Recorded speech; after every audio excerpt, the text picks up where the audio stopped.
that we're a little prejudiced here, but man, this is a good-looking crowd. I just gotta say, this is the best crowd ever, and who we are and what we do and what you've done, amazing.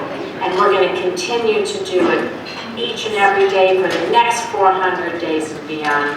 Because you know what?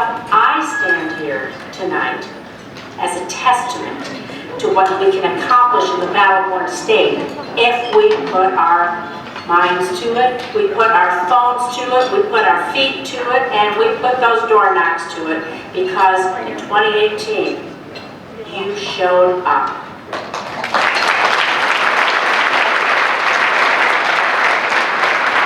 Everyone said we had historic gains up and down the ballot, electing the state's first female majority state legislature. Yeah, you can't say that enough, honestly, so that's a great thing. Electing the first Democratic governor in 20 years. And sending me, the luckiest freshman senator, who gets to work with the fabulous Catherine Cortez Masto each and every day. Like I said, Nevada's blue because of you, and we're going to keep it that way. Because that's why it's so important that the presidential candidates are here, that they're here tonight, and they're here going forward in the Silver State. They're going to learn all about our great state, and they need to hear directly from you about what's important, about what matters. And I want to thank Mayor Pete, and I want to thank Tom Steyer for being here tonight and listening to the voices of Nevadans.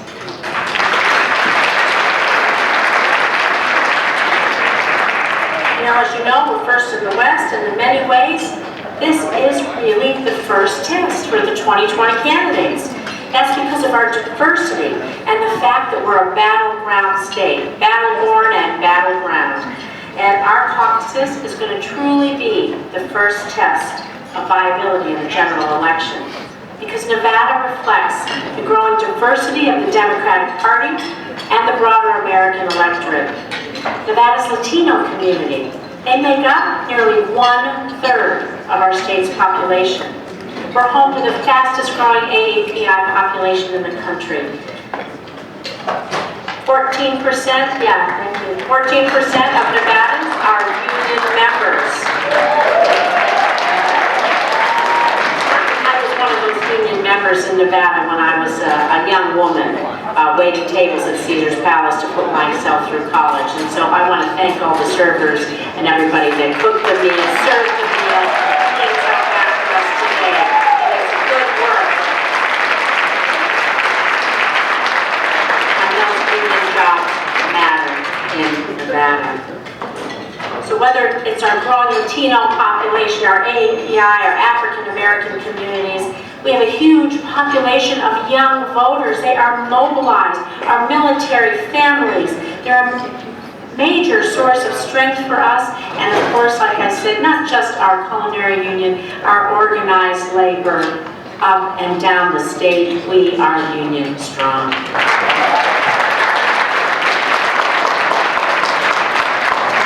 Nevada, we're leading the way by doing the right thing for hardworking Nevada families across the country in areas like clean energy and technology. We're building the economy of the future from Lake Tahoe to Lake Mead and everywhere in between. Today was Public Lands Day. I know you all know what that means. We're leading the nation in job growth. The number of Nevada jobs grew by 3% last year, the largest percentage growth in the nation, according to a recent report. And we're number one. I'm a former computer programmer. We are number one in growing in computer jobs in the country. So this proves the importance of having Nevada a Western state. Specifically, like I said, Nevada, involved early in this vetting process of our presidential candidates, because we matter in the national discourse. Because at the end of the day, like everyone who comes here to speak to you says, this election is bigger than any of us Americans across the country, we're looking for someone that listens. We are looking for someone who hears, is going to voice our concerns, and really works for us. And that's where you come in. We have a lot of fights ahead. My team and I, Catherine's team, Kate's team, every team here in Nevada, hard at work, up and down the state, providing opportunities, listening to our constituents, legislating where we can, and being on our bully pulpit when we must. And so, you come in to help us continue to do what we did in 16, and in 18, and in 400 and some days in 2020, to support our Nevada families, our veterans, our working moms and dads, our students, our environment, up and down the ticket, and access to quality, affordable health care and prescription drugs. We have one more fight I want to let Mayor Pete and Tom Steiner know about tonight. Unique to Nevada, and it is Yucca Mountain. And we're going to let everybody know about Yucca Mountain. We won't be the nation's nuclear dumping ground if we have anything to do with that.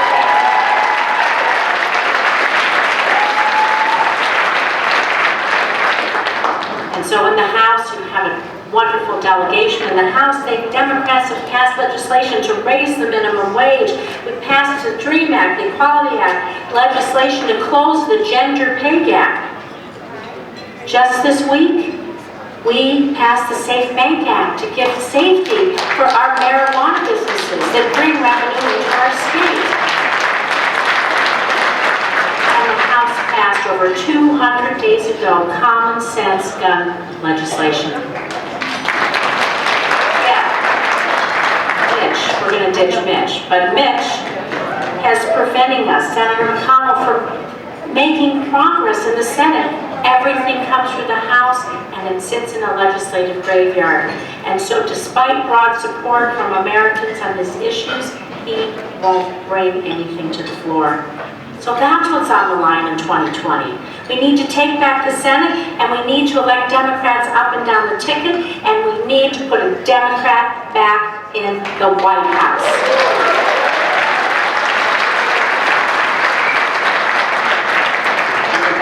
Know how to do it because we have the secret sauce. The secret sauce is you.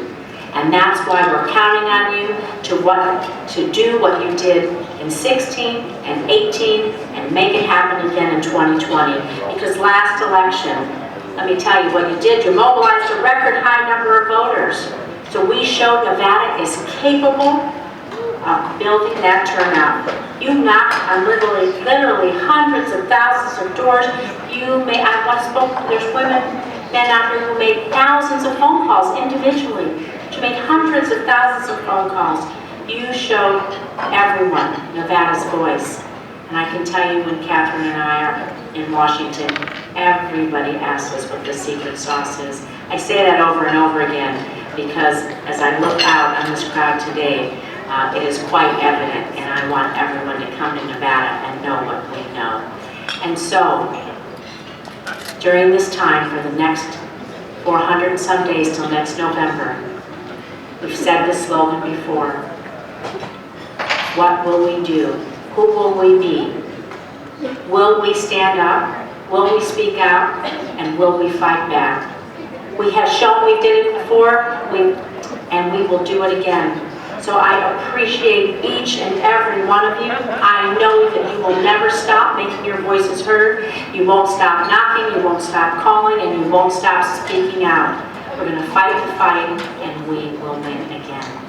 Thank you, and let's get it all done.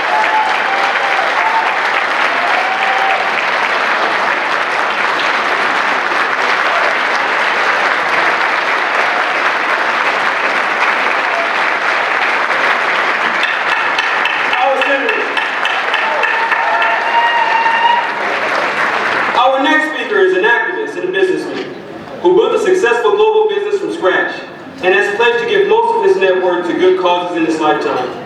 He left the private sector 10 years ago and committed his life to fighting climate change and successfully building one of the most effective progressive grassroots organizations in the nation. Next Gen America. Please welcome to the stage, Tom Sire.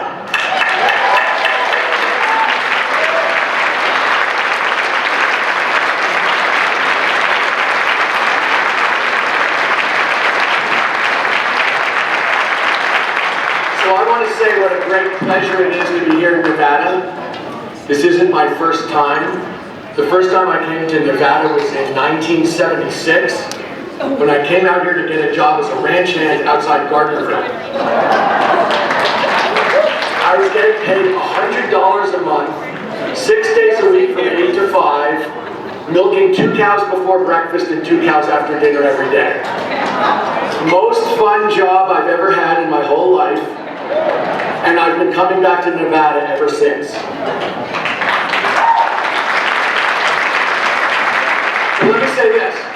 This time when I flew into Nevada yesterday, before I checked into my hotel, I went out to meet with the UAW strikers at the GM CCA plant. Because what they're doing is absolutely important, and it's really emblematic of why I'm running for president. Because in 2008 and 2009, the union workers at GM rescued the company. The company was in danger of going out of business, and the union stepped up and saved them. And now, 11 years later, that company's making tens of billions of dollars a year, and they're treating permanent employees as if they were temporaries and paying them half what they otherwise would get. That's a symbol of where we are in the United States of America today. The corporations have bought the government. Working people have been being mistreated in this country for 40 years. Unless we break the stranglehold that these corporations have on our government, we're not going to get any of the things we want. We are going to have to get back, we're going to have to take back government of, by, and for the people. Because if we do, we're going to get all the things that Mayor Beat was talking about. We're going to get health care as a right. We're going to get the education our children deserve from pre-K through college. We're going to get a living wage for working people. One job is enough to support your family. We're going to get clean air and clean water. But unless, this is why I'm running, unless we break that corporate stranglehold, we're not going to get any of those things. I listened to the debates, and I thought, my goodness, they're acting as if the question is what? What health plan are we going to get? What Green New Deal are we going to get? What education plan are we going to get? The real question is how. How are we going to get any of those things? And I'll give you the biggest example here is climate. You know, we know it's an emergency. I've said as president, I would declare a state of emergency on day one and use the emergency powers of the president. But how is it possible that after 28 years, the government of the United States has not acted to pass laws to protect the American people from climate change? How is that possible unless the oil and gas and coal companies think it's in their interest for that not to happen? So let me say for a second, before I keep going, I'd like to just introduce myself, because I may have been coming here for 43 years, but that doesn't mean I know everybody in the back. And it doesn't mean you guys know me, and sometimes when I hear myself described in a newspaper article or on TV, I think my name is actually billionaire Tom Steyer. So let me give you a sense of who I really think I am. First of all, my mom was a teacher. She taught in New York public schools and in the Brooklyn House of Detention. My dad was the first generation in his family to go to college. His dad was a plumber. He became a lawyer. He interrupted his law career to go into the Navy in World War II, and he prosecuted the Nazis at Nuremberg. They were from that Depression, World War II generation who believed that you give at least as much to America as you get from America. And that was the atmosphere I grew up in. Those are the beliefs that I have. And when I was about 13, the last Nazi came out of Landau prison. He'd been in jail for 25 years. My father had talked to him, had interrogated him while he was in prison, helped send him to prison. And when he came out, he was more educated than most of the Nazis. He was an architect, and the press gave him some pretty good write-ups. And I said to my father, the press is saying this, is he a good Nazi? My father said, there's no such thing as a good Nazi. And his message to my brothers and me was, when you see something really wrong at the heart of society, you fight it. You fight it, you don't worry about how it's going to turn out, you just fight it. That's what impeachment is about. That's why I started the impeachment process. But in fact, impeachment was about opposing evil in our society, and more than that, it was about the American people leading the elites. 8 million people signed the Need to Impeach petition. The American people knew there was something really wrong, and when Washington didn't want to listen,